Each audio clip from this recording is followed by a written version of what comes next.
그리고 교회를 잘 다니고 있음에도 불구하고 교회 속에서 제가 고독함을 느낍니다 라고 얘기했습니다.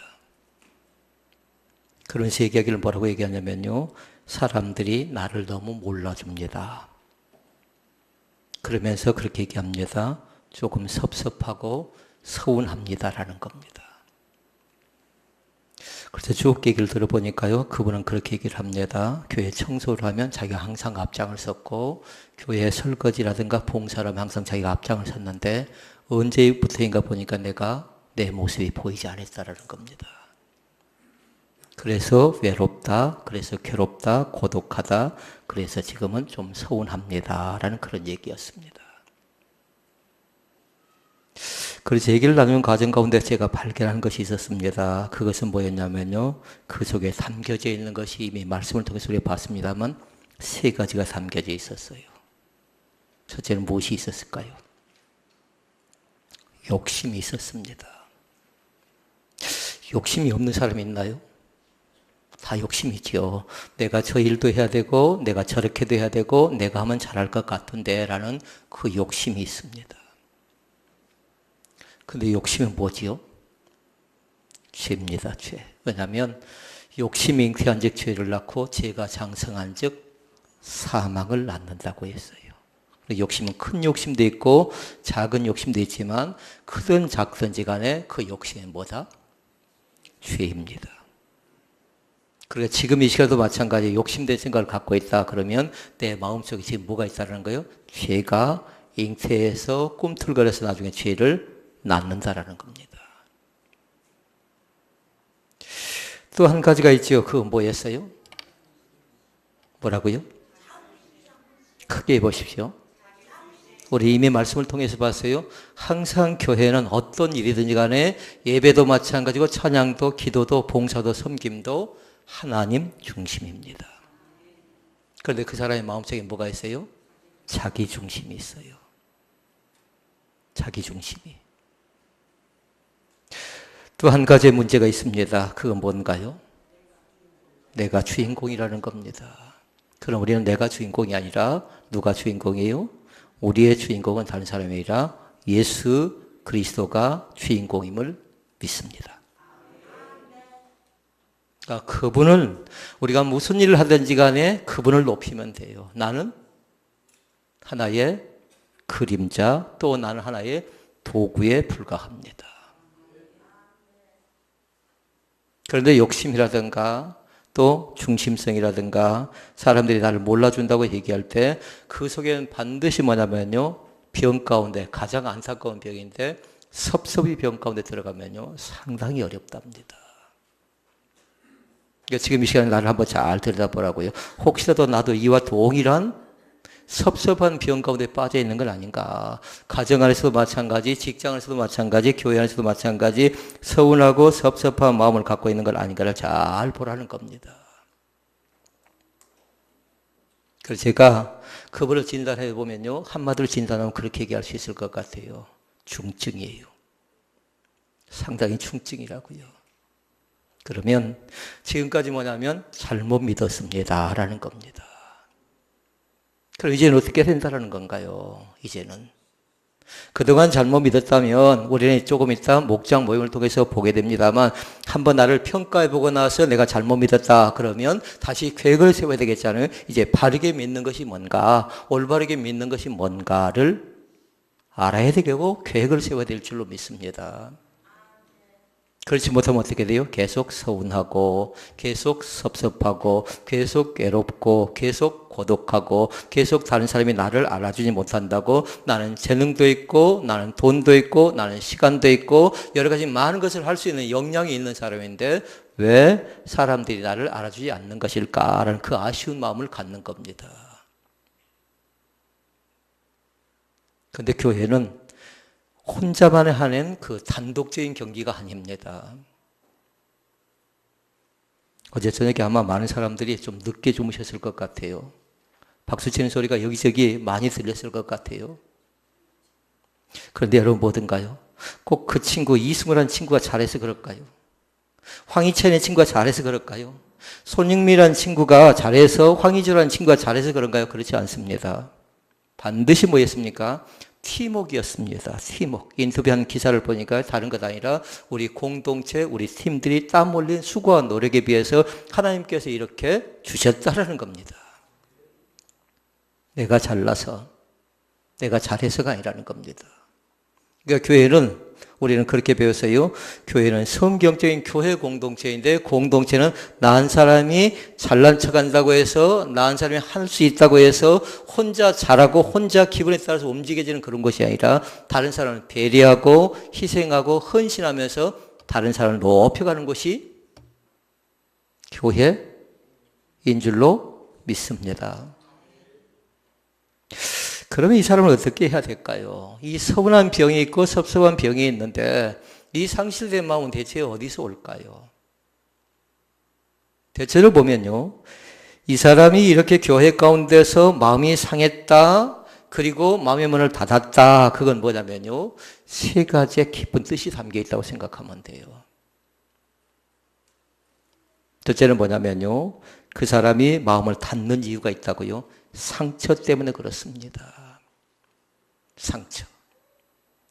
상처는 커도 상처고요. 작아도 상처입니다. 이런 사람이 나에게 다가오면요. 반드시 나에게 보이는 반응은 뭐냐면요. 부정적인 반응을 보입니다. 조심해야 돼요. 상처받은 사람은요. 뱉어버립니다. 그러면 맞으면 어쩝니까? 난 아픕니다. 힘듭니다. 그러니까 뭐냐면 뒷담화가 꼭 있는 겁니다. 상처받은 사람은. 그냥 앞에서 정당한 표현을 하지 않고 뒤에서 소곤소곤 한다든가 수근수근 한다든가. 우리 교회가 먹지 않는 떡이 뭐죠? 먹지는 않지만 쑥덕쑥덕 한다라는 거예요. 그래서 성경은 결코 그것을 잘한다, 잘하고 있다, 또 잘 될 것이다 얘기하지 않습니다. 그러니까 앞에서가 중요한 게 아니라 뒤에서 그 사람이 어떤 생각을 하고 있는가, 그 내면을 보는 겁니다. 그 속에 과연 무엇이 담겨져 있는가. 겉으로는 웃습니다. 그리고 겉으로는 선한 척, 착한 척, 뭔가 도움을 주는 척 하지만 그 내면 속에 보니까 상처가 깊이 박혀 있어요. 이 사람의 마음을 열지 않는 이유가 있습니다. 두 번째는 뭐냐면요. 사람에 대한 불신 때문에 그렇습니다. 불신. 큰 것입니다. 왜냐하면 또 저 사람이 나를 등치진 않을까. 또 저 사람이 나를 혼란스럽고 혼동스럽고 또 어렵게 만들진 않을까라는 사람에 대한 믿음이 없어요. 그런데 우리에게 있어야 될 건 뭐냐면요. 신뢰감이 있어야 된답니다. 믿을만 해야 돼요. 목사라는 이름 자체가 밖에 나가면 믿을만 해야 돼요. 신혼 베델교회 자체가 그 교회 자체가 믿을만 해야 돼요. 여러분 자체가 밖에 나가서 사회생활하고 또 직장생활하고 사업을 할 때 믿을만 해야 한다고요. 아, 저 사람. 또 한 가지 원인이 있습니다. 그것은 뭐냐면요. 사람들이 마음을 열지 않을 때는 반드시 그건 건드리지 말도록 하십시오. 개인적인 프라이버시가 있어요. 감추고 싶은 것이 있다라는 겁니다. 그래서 제가 말씀드린 적이 있어요. 가정사는 너무 깊이 얘기하지 말라고요. 목장 모임을 놔둘 때도 마찬가지예요. 반드시 가정사에 대해서는요. 나름대로 꼭꼭 감추라는 건 아니에요. 그러나 고백하고 드러낼 때는 언제냐면요. 다른 것 아니라 하나님 앞에서는 낱낱이 다 고백하라고요. 하나님 나를 아시지요. 하나님 내 심령의 상태가 내 마음이 이렇게 복잡하고 내 머리가 이렇게 지끈지끈 아프는지 주님께서는 아시지요 하고 주님께는 낱낱이 다 고백하라고요. 그러나 사람에게는 나눌 수 있는 것이 있고요. 나눠서는 안 될 것이 있답니다. 뭐냐면 나눌 수 있는 거 함께 같이 중보할 수 있는 거지만 나눌 수 없는 건 뭐냐면요. 부부만 하라고요. 부부만. 남편과 아내만 하라고요. 그리고 우리는 어떻게 합니까? 적당히, 그리고 적당이라는 표현 자체가 좋지 못합니다만 눈치껏 그 가정을 해서 기도해 주는 겁니다. 아, 저 가정 저런 기도의 제목 있지. 저래서 아프지. 저래서 상처받았지. 저래서 서운하지. 우리는 대충은 알 수가 있어요. 그럴 땐 까발리지 마시고 뭐 하시라고요? 잠잠히 내가 만약 그 입장이라면 어떻게 할 것인가 생각해 보면서 이럴 때 예수님은 어떻게 하실 것인가 생각하면서 주님께서 그 가정을 긍휼히 여겨달라고 마음껏 기도해 주시라고요. 아멘.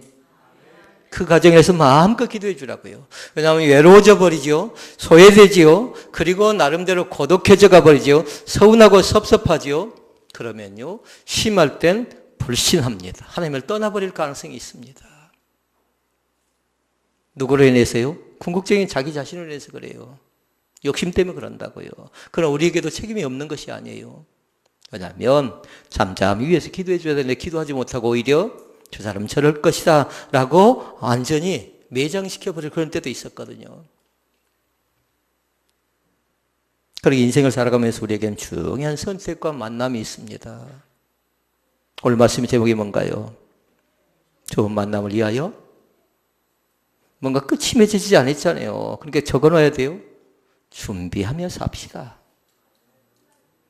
좋은 만남을 위하여 뭐 하라고요? 철저하게 준비돼야 좋은 만남을 가질 수 있는 거지. 그냥 내가 복 있는 사람이니까, 나는 좋은 사람이니까, 나는 착한 사람이니까 나에게 좋은 만남이 올 줄로 믿습니다. 그건 믿음이 아니라는 거예요. 반드시 뭐 하라고요? 준비하라고요. 어제 골 넣는 장면을 봤습니까? 골을 누가 넣어야 된 거 어제 상황 같으면 첫 번째 골은 손흥민이가 넣어야 되지 않나요? 그런데 손흥민이가 양보를 하고 나니까 누가 잽싸게 사람이 나타났지요. 이승우라는 친구가 나타나서 그대로 슛을 때리더라고요. 그래서 골로 연결됐지요. 손흥민이가 이승우를 탓하지 않고요. 이승우라는 사람이 손흥민을 배려하지 않고 서로가 팀워크 가운데 이루어진 하나의 준비된 플레이였지 않겠느냐라고 생각을 합니다. 평상시에 준비하다 보니까 사랑하는 성도 여러분, 준비하면서 하십시다. 3가지 준비하라고 했는데 준비 잘 되고 있나요? 뭐 저 쳐다볼 거 없어요? 아멘하고 은혜 받을 준비하고 순종할 준비를 날마다 하시라고요. 그게 잘 기억이 안 난 사람들은 노트에 딱 적어놔야 돼요. 어떻게 아멘할 것인가, 어떻게 은혜 받을 것인가, 어떻게 순종할 것인가, 그것을 조목조목 잘 살펴서요, 내가 제일 은혜를 많이 받는 것이 무언가를 보라고요. 무슨 일로 제일 순종을 많이 하고 어떤 일로 아멘을 제일 많이 하는가. 그런데 제일 좋은 건 뭐냐면요, 습관 들이는 겁니다. 습관하시라고요. 언제든지 어디서든지 습관화 들여지면요, 거기서 눈치 보지 않는답니다. 망설임이 없습니다. 왜요? 그것 자체가 믿음에 대한 표현이기 때문에 그렇습니다. 오늘 말씀 속에 보니까 그렇게 얘기합니다. 룻기에 대해서는 그렇게 설명을 하는데요, 룻기에는 3가지예요. 하나는 뭐냐면요, 선택은 중요합니다라는 거예요.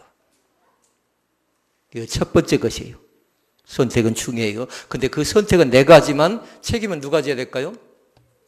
내가 져야 되는 겁니다. 내가 선택했으니까 책임을 떠넘기지 마시라고요.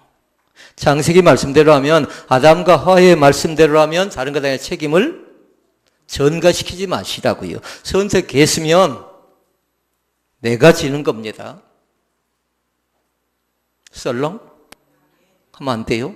선택했으면 내가 지는 거라고요.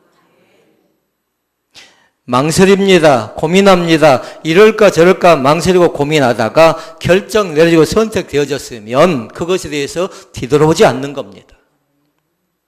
이제 결정했으면 책임은 누가 지는 거라고요?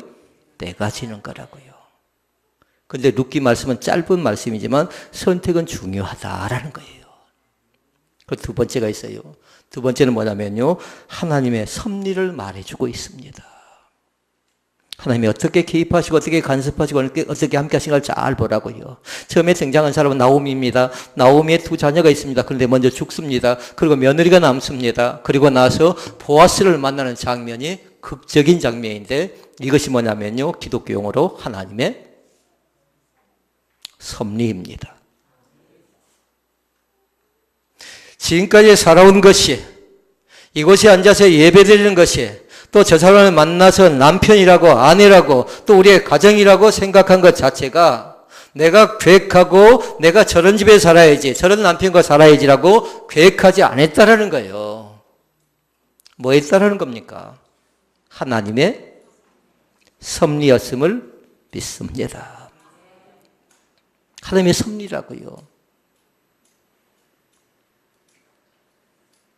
그 다음에 또 한 가지가 나옵니다. 그것은 뭐냐면요, 아름다운 만남을 기록하고 있습니다.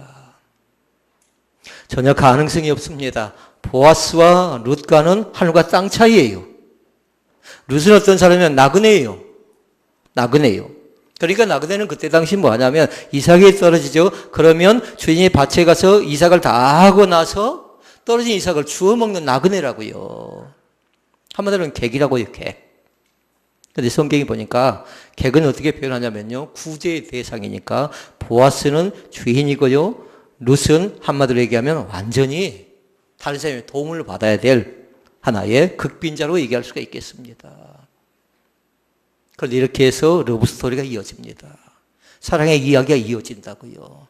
그러니까 극적인 만남을 담고 있는, 아름다운 만남을 담고 있는, 축복된 만남을 담고 있는 책이 뭐냐면요, 룻기에 기록된 말씀이에요. 그래도 이 복을 우리가 누릴 수 있어야 되겠습니다. 선택은 중요한 것이다. 하나님의 섭리에 따라서 움직여진다. 나에게도 그런 아름다운 만남이 있다. 아름답지 못한가요? 아름다운 만남이 있습니다. 그런데 하나님께서 그 만남을 우리 가운데 허락하셨다라는 거예요. 내가 잘나고 내가 똑똑하고 많이 배우고 많이 가졌고 뭔가 믿음이 좋아서 그런 것 아니라 하나님께서 주님의 예정 가운데 우리를 세우셨습니다. 이게 진정한 하나님의 섭리라고요. 그래 룻에게는 두 사람이 있습니다. 한 사람은 시어머니 나오미, 그리고 한 사람은 나중에 자기 남편이 되는 보아스라는 사람. 그리고 1장 말씀해 보니까 나오미와 만나게 되는데요, 나오미를 통해서 뭐 하냐면요, 룻은 하나님을 믿는 신앙을 배우게 돼요. 여러분도 마찬가지예요. 이 남편을 만나고 아내가 신앙을 배우게 된다고요. 신앙이 없는 남편이 이 아내를 만나서 신앙을 배우게 된다고요. 근데 룻은 나오미를 통해서 뭘 배웠다고요? 하나님을 믿는 신앙이 어떤 것인가, 어떻게 하면 믿음 생활 잘할 것인가에 대해서 나오미를 통해서 배우게 됩니다. 그러면 2장에서 그렇게 설명합니다. 2장에서 뭐냐면 보아스를 만나게 되죠. 그런데 보아스를 통해서는 뭐가 나타나냐면요, 마태복음 1장에 보니까 나와요. 예수 그리스도의 족보가 나옵니다. 계보를 잇는 족보 가운데 들어갑니다. 그리고 이 족보는 굉장히 귀한 것이에요. 아브라함부터 시작해서 이삭, 야곱, 요셉, 모세, 여호수아, 다윗. 그러니까 아브라함부터 다윗이 나오죠. 아브라함과 다윗의 자손 예수 그리스도의 세계라 이렇게 말씀하죠. 그런데 룻에게서 쭉 나오고 있는 또 관계가 생겨납니다. 마태복음 1장에 나옵니다.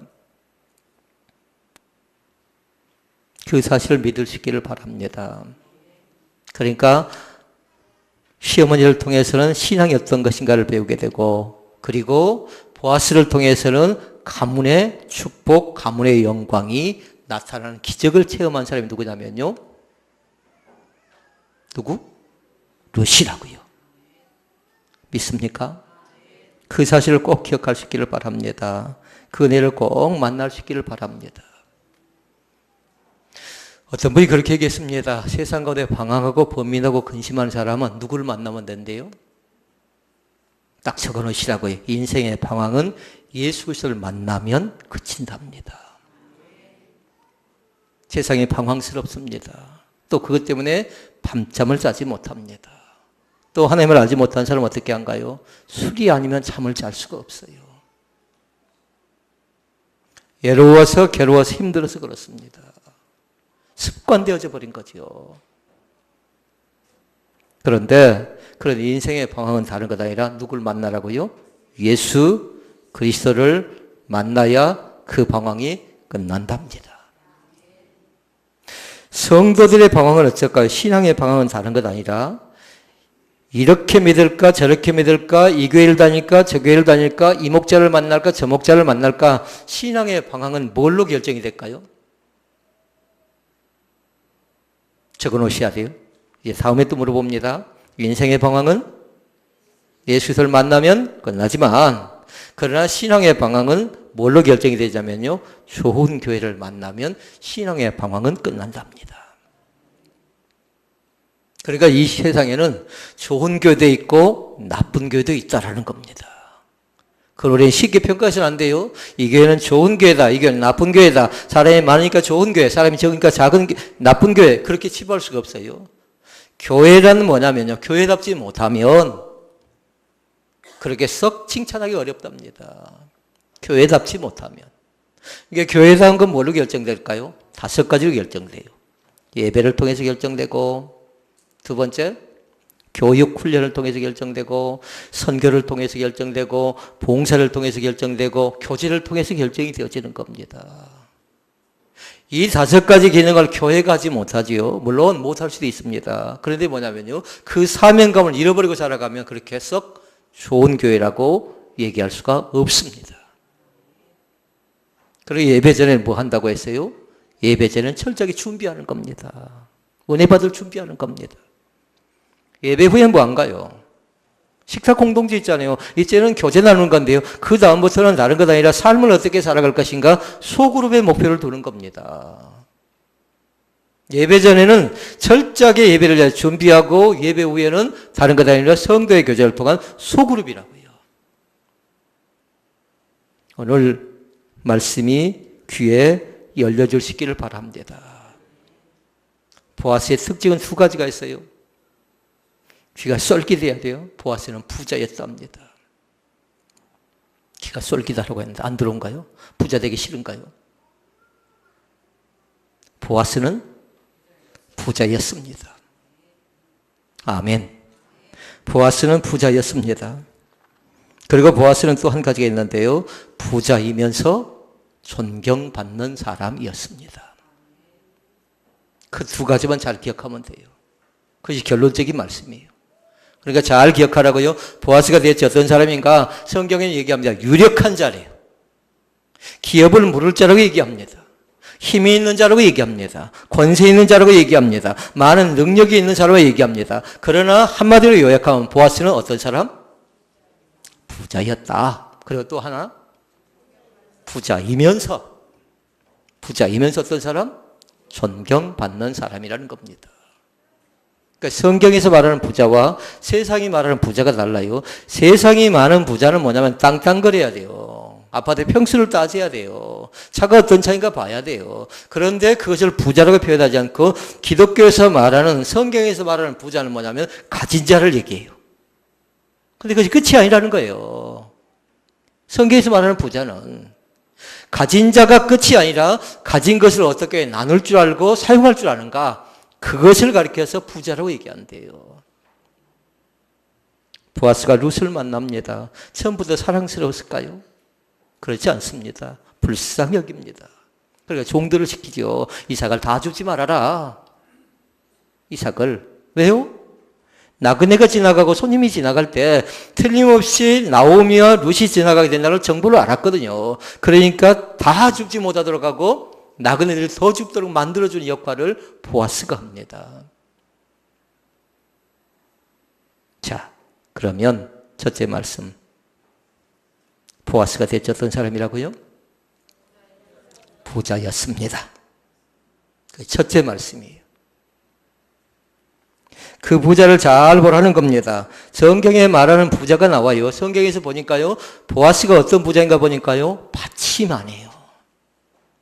추수할 밭이 많다라는 겁니다. 그러고 보니까요, 밭만 있는 것 아니라 보아스에게는 일꾼이 있어요. 또 있어요. 보아스가 부자라는 증거가 나오는데 일꾼을 관리하는 또 책임자가 있어요. 그러니까 그 자신은 땅만 많은 것 아니라 자기 땅을 위해서 일하는 일꾼도 많이 있었고, 그리고 나서 일꾼을 관리하는 관리자, 중간 관리자가 있었다는 겁니다. 그러니까 한마디로 할 때 보아스는 부자입니다. 그런데 여러분 잘 보세요. 한국의 부자들이라는 책자가 있어요. 이 책을 내용을 보니까요, 그렇게 설명을 해놨어요.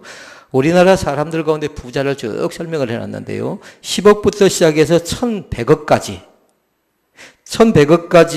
나라들 가지고 있는 부자를 쭉 조사를 해놓고 보니까요, 그들이 나름대로 선택하고 결정한 내용이 한 가지가 있었어요. 어떻게 부자가 됐는가 쭉 보니까요, 그들에게 뭐가 있었냐면요, 하나가 있었는데, 세 가지의 특징이 있는데, 기회를 잘 포착했답니다. 다시 말씀드리면, 돈도 흐름의 때가 있다는 겁니다. 항상 돈이 달라붙지 않는다는 겁니다. 돈 하다가 보니까 나중에 보니까 건강도 잃어버려요. 또 그러다 보니까 또 자녀가 또 어려워져 버립니다. 그러니까 돈이 전부는 아니라는 겁니다. 그런데 우리나라 사람들이 부자를 기록한 내용이 적자 보니까 그들은 다른 것 아니라 기회를 잘 포착할 줄 아는 그런 안목이 있는 사람이었고요. 그것도 하나는 뭐였냐면요, 시대의 흐름을 알았습니다. 시대의 흐름을. 변화를 추구하는, 변하고 있는 시대의 흐름을 잘 파악해서 빠르게 대처했대요. 옛날 같으면 장인 정신입니다. 어떻게 쓰든지 그 일로 성공해야 됩니다. 그런데 지금은 조금 다른 것 같아요. 히딩크라는 사람이 우리나라에 왔었습니다. 그러면서 선수를 뽑아낼 때에 나타났던 하나의 현상이 있었어요. 공격한 사람은 공격만 해서 안 된다는 겁니다. 공격한 사람은 중간도 가고 나중에 기급할 때는 수비도 하라는 겁니다. 무슨 플레이어인가요? 멀티플레이어를 요구했어요. 그러니까 그런 사람들만 뽑았습니다.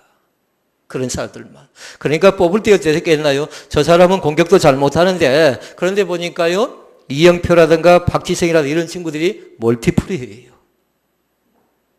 이영표가 가서 골도 넣습니다. 수비도 합니다. 중간 허리 역할, 미드필더 역할도 합니다. 그런데 우리도 마찬가지입니다. 한 자리에 연연하지 않았다라는 겁니다. 다변합니다. 너무나도 많이 바뀌고 있어요. 그러게 여러분이 만약에 적는다면 그렇게 딱 적어놔야 돼요. 나의 고정관념을 깨자. 뭘 깨요?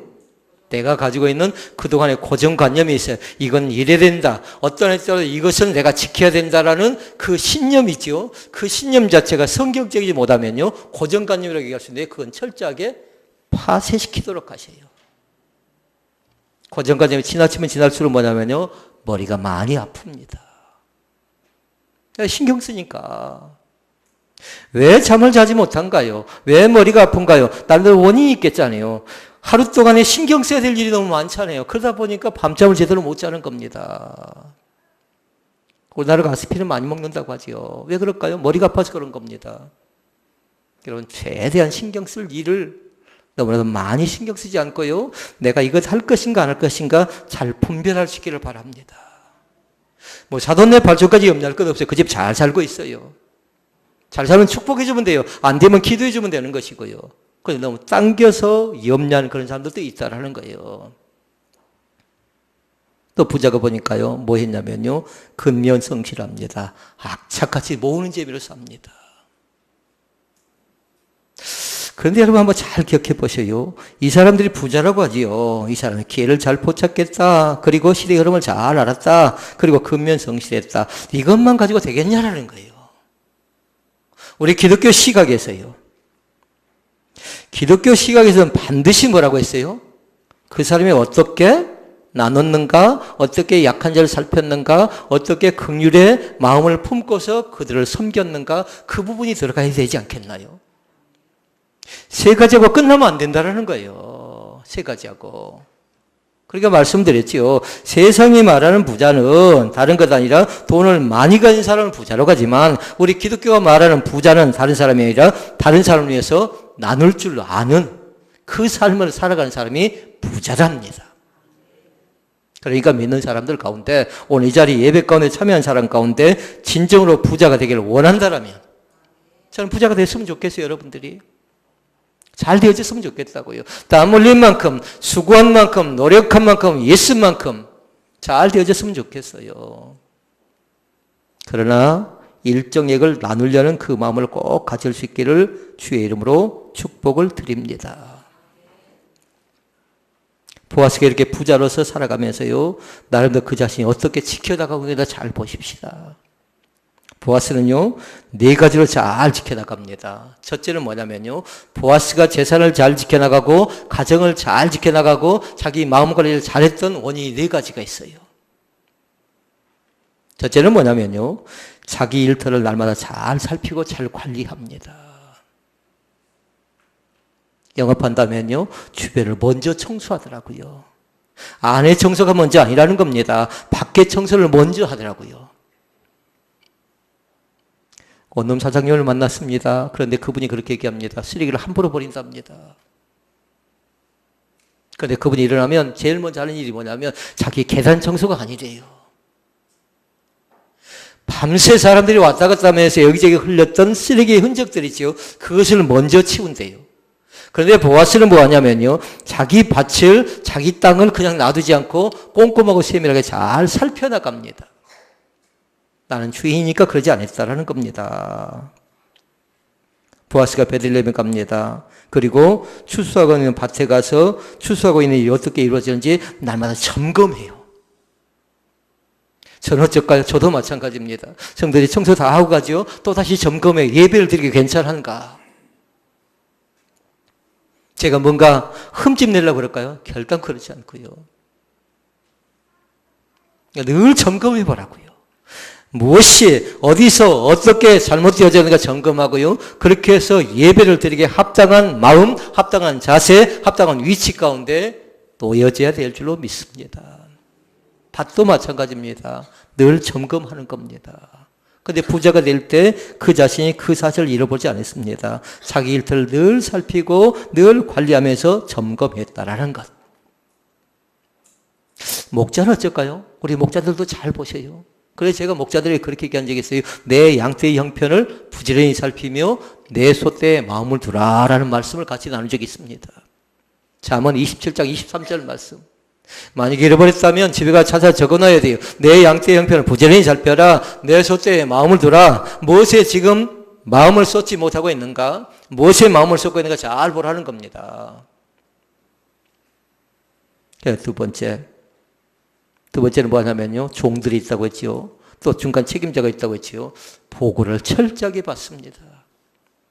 어떻게 되어져 가고 있는가? 보고를 철저하게 보고 있다고요. 어떻게 진행되어져 가고 있는지 파악하고 있는 겁니다. 그래야 종합적으로 볼 수 있는 사고와 안목이 키워져 가는 겁니다.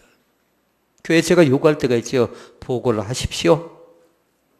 그런데 두 가지예요. 하나는 뭐냐면 제가 돌아가 흐름을 알아야 되겠고, 또 하나는 무엇을 어떻게 협력할 것인가를 도와줄 것인가, 그걸 보려고 그런 겁니다.